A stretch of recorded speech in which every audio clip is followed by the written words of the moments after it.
সমালোচনা তোমার লাইফে থাকবে।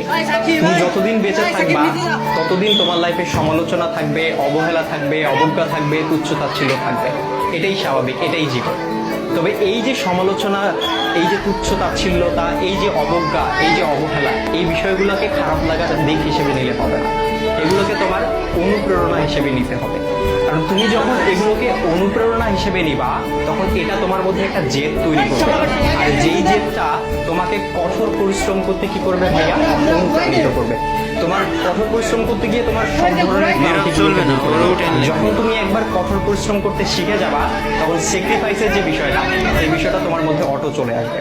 সুতরাং এই যে, আর সবকিছুর সাথে যদি বলো যে এই যে সমালোচনা, এই সমালোচনার পাশাপাশি যে পরিশ্রম, স্যাক্রিফাইস, আর এগুলোর সাথে যখন মেধার সংমিশ্রণ করবে, তখনই তোমার স্বপ্নগুলো পূরণ হবে।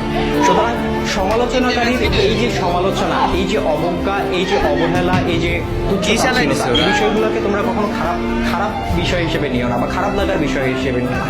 এগুলোকে তোমরা অনুপ্রেরণার বিষয় হিসেবে নাও এবং তোমার স্বপ্নগুলোকে পূরণ করে ওই সমালোচনাকারীদেরকে দেখিয়ে দাও। দেখা হবে বিজয়। ভালো থাকো সবাই।